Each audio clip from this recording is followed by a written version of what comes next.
Hi, I'm Marty Nemko. Today in this series on advice for really smart people, I want to talk about recreation. Um, First of all, of course, even if you're a brainiac, all your recreation needn't to be, brain taxing. I know somebody who is quite brilliant, who when she is done with her work, uh, she will sit in front of her TV and even watch cartoons sewing boxers for her boyfriend. I myself, not necessarily putting myself in the category super smart. I spend a fair amount of 1 minute breaks getting on the floor talking baby talk to my doggy Hachi, who I will show you, who is sleeping next to me. Why not? There he's sleeping. You can't see his head, but there he is. He's in his usual position.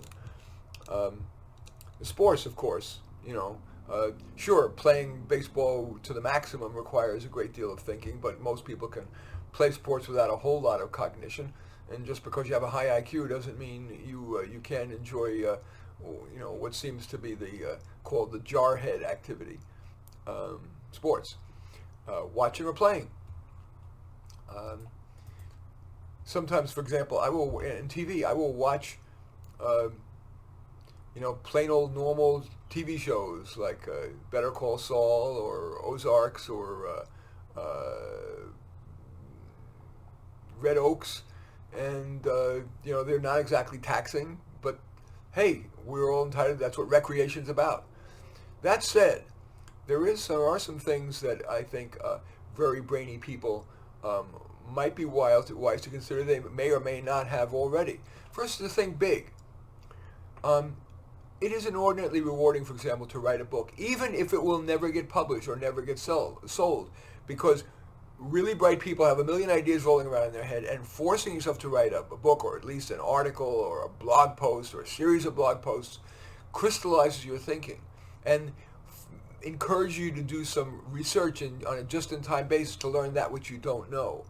And it feels real. The process. Forget about the outcome of the book. I've written 12 books. This is going to be my 13th. This book called Smarter, Menson's Guide to Life. But the benefit is never in the sales or the money or even except for the moment of looking at the polished book. It's in the process.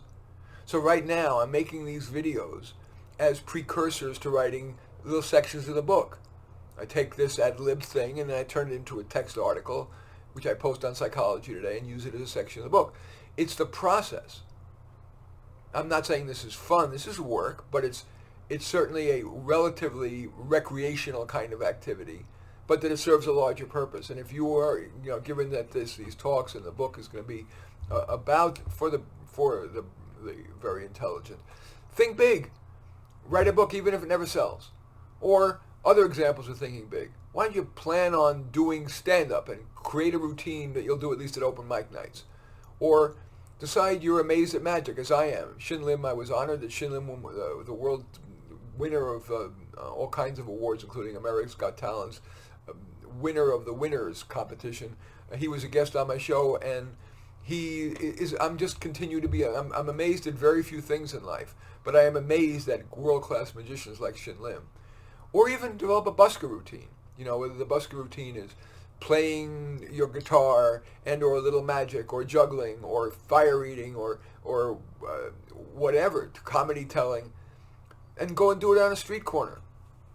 A great fun recreation is the kind of thing that if you are quite bright, you might want to consider doing. And it's always more exciting to recreate doing it with some big outcome rather than just some little thing and then it vaporizes into the ether.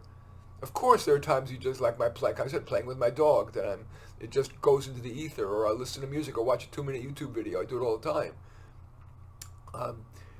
Doing what I call nano breaks. Those are recreations. Getting and finding the best product for the best price on some product that I'll get on Amazon or eBay, or watching a YouTube video, those silly jokes or pet videos that people send me. Um, but sometimes it's wise thinking big. If you're a musician, why not record a song? There's all kinds of home recording thing, on your, GarageBand software or whatever software, or even decide that, damn it, you're gonna make a whole album. I call them projations instead of vacations. Projations, like in project, projations, vacation, project. So, if you're going to travel when hopefully this COVID thing lifts, don't just travel. Keep a journal or a blog, maybe a video blog about some aspect. I know somebody who did that visiting orphanages around Europe. Now I guess I want to end with a few words because, as I said, the subtitle of this book, the title of the book is likely to be Smarter, a Menson's Guide to Life. I want to end with a couple of comments specifically for Menson's. You know, there are activities that Mensa offers locally. Here we're in the San Francisco Bay Area, for example, they have something called Philosophy Cafe, where people get together online or in person when the COVID thing lifts to discuss the big issues of life, or gets-togethers to solve puzzles or competitions or bridge games. Or simply, again, not everything has to be a high IQ. Mensa is noted for having lots of meals together and parties together. But generally high IQ people like to be with each other. And so, you know, those kind of activities are to be considered particularly useful recreations for the high IQ people. And of course, you know, whether or not, you don't have to be in Mensa, there are meetups for all manner of things. And if you are a brainy person, there are all kinds of meetups that require thinking. In fact, the Philosophy Cafe originally originated having nothing to do with Mensa. It was just a meetup. And finally, just a little word about the core Mensa gatherings. One's called the regional gatherings, and the other is the annual gathering. The regional are all over the country. There are, you know, annual meetings. Mine is always done somewhere in the Bay Area, and a couple hundred people show up, and there are all these talks. I tend to always give a talk or two there about whatever I'm excited about at the moment. And then there's the annual gathering, which is a nationwide thing that's thousands of people come. And I guess all I want to say about the RGs and the regional gatherings and the annual gatherings is that sometimes, you know, I believe that the most rewarding experiences are not in sessions, but in one-on-one.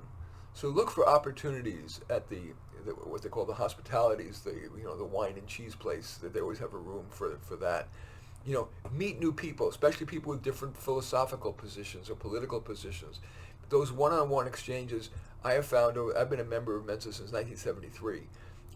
And as I look back on all of the events, the most meaningful things have been in the one-on-one relationships. So that's all I want to say about that, especially in this context. In any event, just to summarize some of my thoughts about recreation. They don't need to be brainy. They can be anything from petting your dog to watching cartoons. We don't always have to be brainy or play a sport, even if it's mindless. But you might want to think big.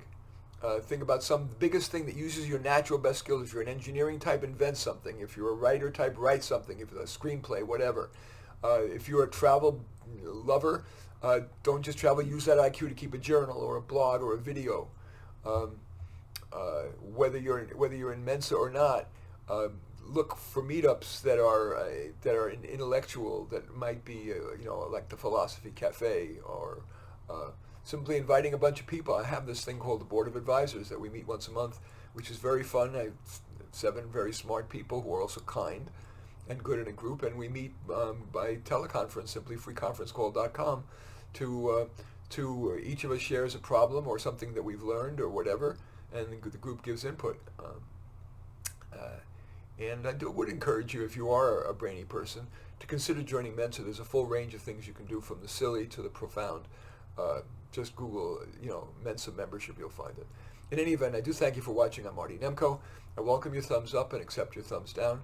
I always look forward to your comments, and especially like it if you hit the share button below and share on your social media, so that my efforts have broader impact. And I'm flattered if you choose to subscribe to my channel. In any event, I do thank you for watching. I am Marty Nemko.